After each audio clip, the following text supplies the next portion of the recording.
ఒక జ్ఞానైనటువంటి వాడు ఎలా ఆలోచిస్తాడో చూడండి.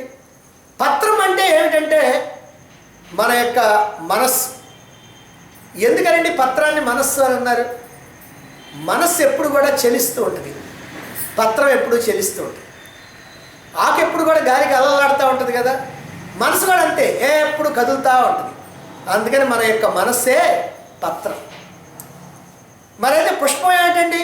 పుష్పం మన యొక్క బుద్ధి. పుష్పం వికసిస్తుంది, బుద్ధి కూడా అంతే వికసిస్తుంది.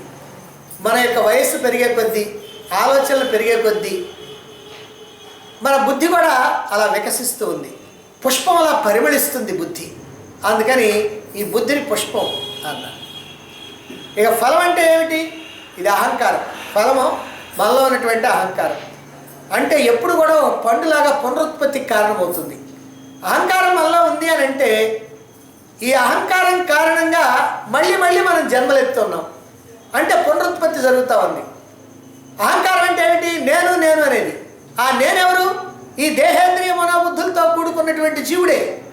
ఈ జీవుడు ఏదైనా కనుక కర్మలు చేశాడు అనుకోండి, కర్మఫలం వస్తుంది.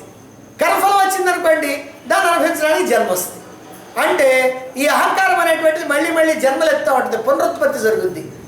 పండుగ అంతే పునరుత్పత్తి జరుగుద్ది. కాబట్టి ఇలా పునరుత్పత్తికి కారణమయ్యేటువంటిది కనుక మన యొక్క అహంకారమే ఇక్కడ ఫలం. మరి తోయం అంటే చిత్తం. చిత్తం అనేటువంటిది జలతత్వంలో పుట్టింది. అందుకని ఈ జలాన్ని, తోయాన్ని మనం చిత్తం అని అంటున్నాం. అంటే ఈ మనస్సు, బుద్ధి, చిత్తం, అహంకారం. మనస్సు, బుద్ధి, అహంకారం, చిత్తం ఇక్కడ వరుస. పత్రం, పుష్పం, ఫలం, తోయం. ఈ నాలుగింటిని కూడా బాహ్యమైనటువంటి వస్తువుల్ని అంతరంగంలో ఉన్నటువంటి మన అంతఃకరణంతో పోల్చుకొని మన అంతఃకరణాన్ని మనం సమర్పించాలి. కాబట్టి ఆకుని సమర్పించడం అంటే మనస్సుని సమర్పించడం, పువ్వుని సమర్పించడం అని అంటే మన యొక్క బుద్ధిని సమర్పించడం, పండుని సమర్పించడం అంటే మన అహంకారాన్ని సమర్పించడం, చిత్తాన్ని సమర్పించడం అంటే మన తోయాన్ని సమర్పించడం అంటే మన యొక్క చిత్తాన్ని సమర్పించడం. ఈ నాలుగు కలిపి ఏమంటారంటే అంతఃకరణం అని అంటారు. అంతఃకరణం అంటే అంతః అంటే లోపల, కరణం అంటే పనిముట్లు. లోపల ఉండేటువంటి పనిముట్లు బయటికి కనపడవు. ఈ కన్ను, ముక్కు, చెవి, చర్మం ఇట్లాంటివి కనుక బయటికి కనపడతాయి. అందుకని వీటిని బాహ్యేంద్రియాలు అన్నారు, అవి అంతరింద్రియాలు. అందుకని అంతఃకరణం అన్నారు. కాబట్టి అంతఃకరణాన్ని సమర్పించడం. నిజంగా జ్ఞానులైనటువంటి వాళ్ళు, మహాత్ములైనటువంటి వాళ్ళు ఎక్కడికి వెళ్ళక్కర్లేదు, దేవుడి విగ్రహాన్ని తెచ్చుకోక్కర్లేదు, ఎక్కడో ఒక చోట పెట్టక్కర్లేదు, ఏవో వస్తువులు పెట్టుకోక్కర్లేదు, వాటన్నిటినీ నైవేద్యంగా సమర్పించాల్సిన పని లేదు. హాయిగా కూర్చున్న చోటనే కూర్చొని తమ మనస్సులోనే సమస్తమైనటువంటి దైవారాధన, భగవదారాధన అలా చేస్తూ ఉంటారు.